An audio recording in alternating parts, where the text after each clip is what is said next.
AM Sports Report brought to you by Buffalo Peak Golf Course. Go out there and see Dana. The weather's starting to get nice. He's done a great job. 18-hole link style course out past Union. Take a left, go up the mountain, and check it out, man. The pro shop's cool. He's got that pro shop from the first time I went into it to now.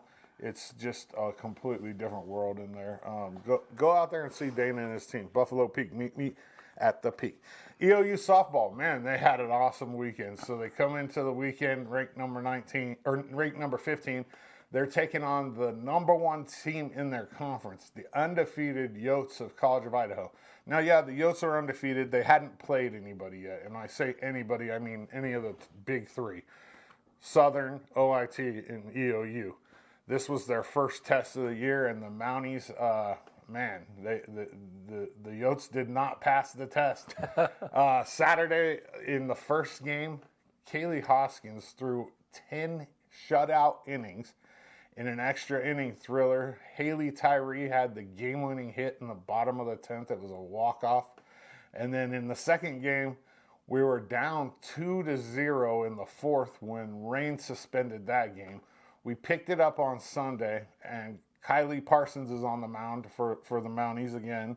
And the Mounties scratched together 4 wins and run her record to 12-0 on the season and win game 2. She starts game 3 and pitches the first 4 innings, shutout ball. Kaylee Hoskins comes in, finishes it off. EOU shuts out the Yotes in game 3 for the 3-game sweep for conference. And Parsons got her 13th win. And here's the crazy thing. We keep winning pitcher of the week. We didn't win it this week because they can't give it to us every week. They should have. I mean, right. Kaylee should have got it again.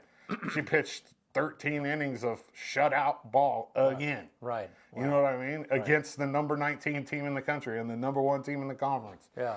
And so, that was just an awesome weekend. It was fun to see the excitement, the electricity. This team's got a lot of momentum going right now. They've won 10 games in a row.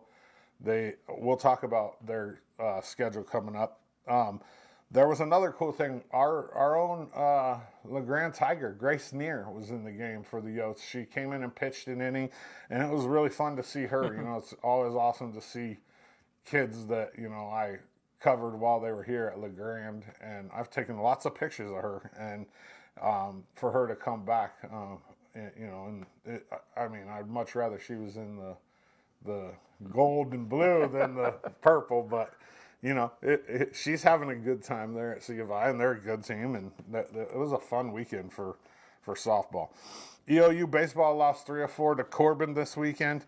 2 of the 3 losses, though, were 1-run games, including a bottom of the 11th loss to Corbin. The bases were loaded. I saw the video. 1 out.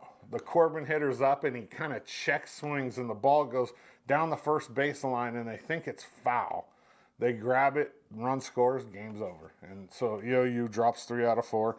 They host OIT this weekend for Ford Optimist right down here, you know, and that should be a good series. I mean, OIT's good. Hopefully we can scratch together a couple wins there. They still won 5 times as many games as they won last year. So it's I'd say it's a successful season so far for EOU baseball. EOU track and field had a good weekend at the Whitworth Peace Meet. Scotland Hill finished 4th in the 400 hurdles for the women, and the 4x100 relay team ran a 4.85 for the ladies, which is good enough for 3rd place at this meet. And then Osman, his name's so cool you got to say it twice, became the 3rd Mountie ever to run a sub 49 second 400, and that's a pretty good achievement for him. Hunter Nichols and Justin Ash both hit an A standard in a 3,000 meter steeplechase, which is cool. A standard means that's an automatic qualifier for nationals. That's what you're pushing for, you know. In outdoor track, you can qualify through the conference meet, not an indoor, I believe. And then you can also qualify by hitting standards. Bryson Spears got 3rd in the 400 hurdles and hit an A standard as well.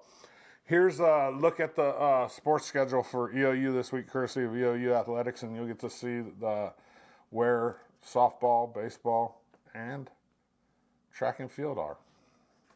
LHS Wrestling had 6 girls placed this weekend at the Reno Worlds Tournament. Congratulations to all of them, man. That's awesome. The Reno Worlds is no joke. Paige Allen got 2nd. Aubrey Pinther got 3rd. Christian Azure got 4th. Maddie Armstrong got 4th. Riley Robinson got 5th. And Lindy Isaacson got 5th. Lindy Isaacson's our state champion, our first state champion at LeGrand for girls. LHS Baseball dropped both ends of a non-league double dip to Philomath on Saturday, 4-6 and 3-7. They play at 3 p.m. in Walla Walla today. They are currently 3-5 and 1-1 in the GOL. And LHS Softball ran their record to a perfect 8-0 with a 21-0 rout. And I was talking to one of the players' sister this weekend at EOU Softball. And we got to get better games. The softball team's got to play better teams, in my eyes. It's doing us no good to beat teams 21-0. Yeah. And so it's like they got to find better non-league games than, spending a weekend. They had fun. They got to go to the Oregon State game. They got to watch one of their old teammates play at Oregon State. But that you go to a team and you beat them 21-0, it does nothing for either team. Right. It's just, I'd like to see them play some tougher competition. Maybe play some of these 5A teams. Maybe try to get some games with like Dallas. That's 2 times in a row. Anyways, the Tigers hit 4 home runs. Maddie Sievert had one. Benny, you want to put that picture up? Okay, Maddie Sievert hit one. Kaylin Harnack each had a home run, and Carly Strand had 2 home runs. And that's the other thing I've been talking about. Like, I think they need to move the fences back in softball. There's just too many home runs. If you look at like the college level, especially like NCAA, usually the leading home run person is like a home run a game. That's too many. You know what I mean? In baseball, you're looking at like 20, 25 home runs in 50 games, 60 games. That's about. But man, when we're going somewhere and hitting 4 home runs, and like I think this team's already hit over 20 home runs, and it's just I understand what the problem is. It would cost too much money to move the fences back in every single high school and college stadium. Yeah. But just with the advancements of bats, the bigger, faster, stronger, like it shows. I mean, there's a lot of home runs. Last thing, LHS Wrestling is having their auction and steak dinner, which is going to happen on April 24th from 6 to 8 p.m. It's really cool. The tickets are $30 a person, $50 a couple, $80 a family. You can contact me here at EO Live if you need a ticket. This thing, they raise a ton of money for the wrestling team, and at the end, if there's meat left over, which there is every year, you get for $20, they let you fill up a plate. Like you pay an extra $20, and they let you fill up a plate. And a couple years ago, I had a plate of tri-tip that was like 5 days worth of. That's all I ate for 5 days. It was awesome. It was really cool. AM Sports Report brought to you by Buffalo Peak. Meet me at the Peak.